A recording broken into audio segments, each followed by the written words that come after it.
Welcome my YouTube family.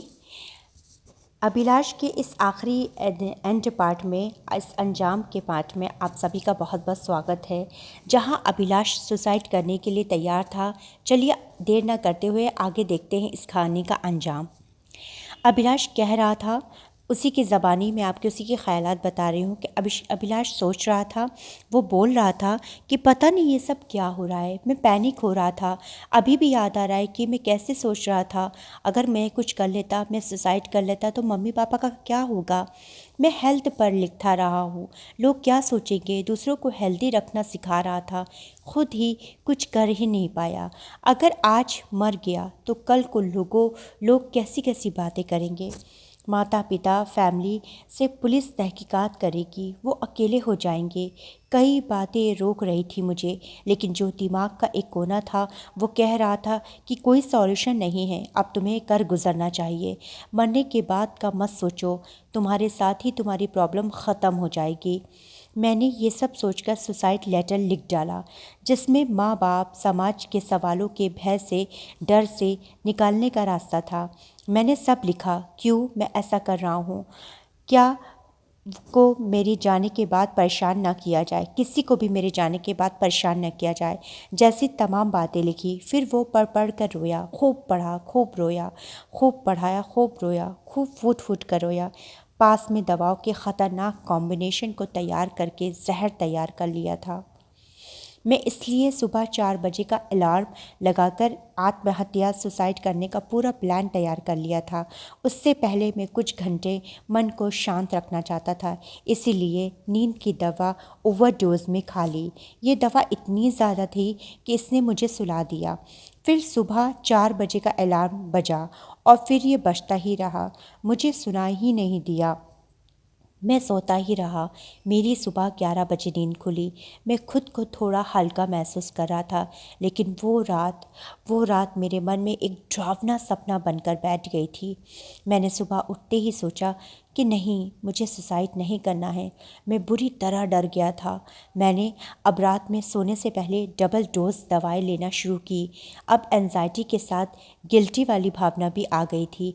मुझे समझ नहीं आ रहा था कि मैं डिप्रेशन में हूँ या इसका कोई सॉल्यूशन भी है कि नहीं।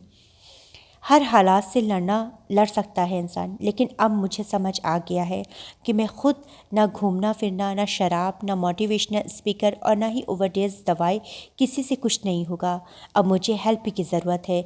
मैंने फ़ोन के ज़रिए भोपाल के मनोचिकित्सक डॉक्टर सत्यकांत त्रिवेदी, जिनका मैं इंटरव्यू ले चुका था, ये इंटरव्यू ले चुका था, से बात की और उनको अपनी प्रॉब्लम बताई। उनसे बात करते भी हुए भी लग रहा था कि ये क्या सोचेंगे, लेकिन ऐसा कुछ नहीं हुआ। डॉक्टर ने इसे मेंटल हेल्थ इमरजेंसीज कहा। उन्होंने सबसे पहले मेरी ऑनलाइन काउंसलिंग की। फिर मैं मनोवैज्ञानिक डॉक्टर विधि पिल्यानी से मिला। डॉक्टर सत्यकांत की सलाह पर दवाओं और डिसऑर्डर की स्वीकृति बढ़ने के उद्देश्य से मैंने दूसरे साइकियाट्रिस्ट को भी दिखाया। उसके बाद डॉक्टर सत्यकांत त्रिवेदी ने सेकेंड ओपिनियन भी लिया और अब मेरी दवाई और काउंसलिंग शुरू हो चुकी थी।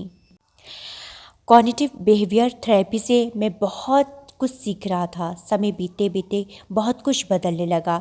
लोगों से मिलना जुलना नॉर्मल हो रहा था। मुझे अब नींद आने लगी थी। लाइफस्टाइल से लेकर सोचने के ढंग में करेक्शन कर रहा था। जैसे मुझे डॉक्टर विधि ने बताया कि आपने आधे रूम को जिम बना लीजिए, जब भी नींद खुले आम एक्सरसाइज शुरू कर दें, उस वक्त एनर्जी अच्छी होती है। मैं ऐसे ही करता था। खूब सारे डंबल मंगा लिए थे। नवंबर से शुरू डॉक्टर सत्यकांत से प्रिस्क्रिप्शन दवाओं का जनवरी में असर दिखने लगा था। मार्च में होली आते आते बहुत कंट्रोल हो गया था। अपने मन में जीवन प्रयत्न दवाएं चलाने के बाद की जगह मुझे पता चल चुका था कि असल में ये दवाएं जीवन रक्षक होती हैं। इस पर इतना सोचना नहीं चाहिए। इन दवाओं को डॉक्टर शुरू करते हैं, डॉक्टर ही इन्हें धीरे धीरे कम करके आपको बाहर भी निकाल देते हैं। आज 3 साल बाद मैं कह सकता हूँ कि आज मैं बिल्कुल फिट हूँ।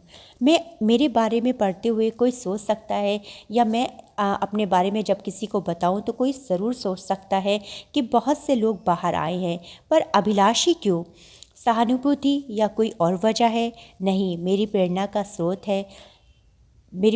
स्रोत है विराट कोहली, जिन्होंने अपनी बात रखी बिना ये सोचे कि उन्हें कोई जज करेगा।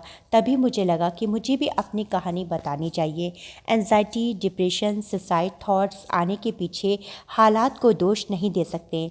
इंसान मानसिक रूप से स्वस्थ है तो वह हर हालत से लड़ सकता है, लेकिन अगर मेंटल हेल्थ की समस्या हो तो उसे हालात की, सिचुएशन की प्रॉब्लम लगते हैं।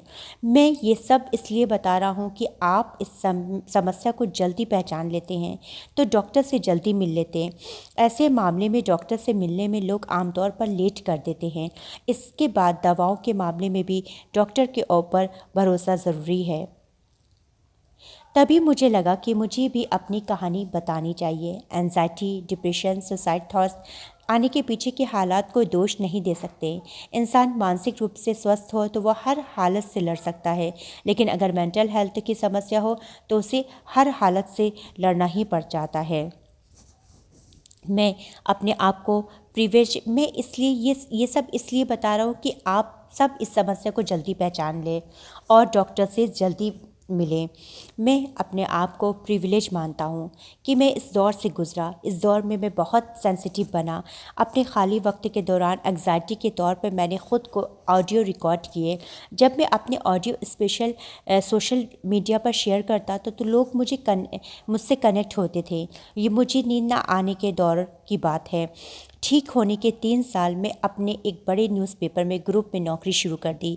यहाँ होने वाले मनोवैज्ञानिक टेस्ट में मैं बिल्कुल हेल्दी था, बिल्कुल स्वस्थ था और मुस्कुरा रहा था। व्यूवर्स, ये सच है कि हम सभी के जीवन में बहुत ज़्यादा परेशानियाँ आती हैं, बहुत ज़्यादा डिफ़िकल्टीज़ आती है। हम समझ नहीं पाते कि हम क्या करें। क्यों? क्योंकि हम अपनी प्रॉब्लम को एक अच्छे किसी से शेयर नहीं कर सकते। ना हम डॉक्टर की सलाह लेते हैं, ना हमारे आसपास जो होता है उसकी सलाह लेते हैं, और हम कुढ़ते रहते हैं, अपनी परेशानियों में जूझते रहते हैं। व्यूवर्स, माय यूट्यूब फैमिली, अगर आपके पास कोई समस्या या प्रॉब्लम आए तो प्लीज़ उसको शेयर करें, उसको जानें कि हमें ये प्रॉब्लम क्यों आ रही है। पॉजिटिव रहें, पॉजिटिव फैलाएं। अपने आप को जितना पॉजिटिव रखेंगे उतना आप सक्रिय रूप में काम कर पाएंगे, अपनी सक्सेस को हासिल कर पाएंगे। लेकिन अगर आपकी मेंटल हेल्थ ठीक नहीं होगी, आप कभी अपनी सक्सेस की ओर नहीं आ पाएंगे। हमेशा डिक्रीज़ होते रहेंगे, इंक्रीज़ नहीं हो पाएंगे। तो उम्मीद करती हूँ ये कहानियाँ मैंने जो अलग अलग पार्ट्स में बनाई हैं, आज इसका दी एंड है। मैं उम्मीद करती हूँ कि ये कहानी आपको अभिलाष की बहुत अच्छी लगी होगी। और अभिलाष ही क्यों, दुनिया में बहुत सारे लोग ऐसे हैं, हम सब आप में से बहुत लोग ऐसे हैं जो इस प्रॉब्लम से जूझ रहे हैं, जो इस प्रॉब्लम से निकलने का सॉल्यूशन ढूंढ रहे हैं। उम्मीद करती हूँ कि अगर आप लोग के पास भी इस तरह की परेशानी होगी तो उससे निजात पाने की कोशिश आप खुद करेंगे। जब तक आप खुद अपनी मदद नहीं करेंगे तो कोई आपकी मदद नहीं करेगा। So I hope you all like this video of mine very much. So please like and subscribe my YouTube channel and press the bell icon to get new video updates. I hope that all of you are getting progress, prosperity in your work and life. May Allah keep you all successful like this. So now give me permission to say goodbye. I will be back again with a new video, with a new spirit, with a new day, with a new happiness. Take care of yourself. Remember, be in your prayers. Have a nice day. Goodbye. और हाँ, and don't forget to subscribe. Positive रहें।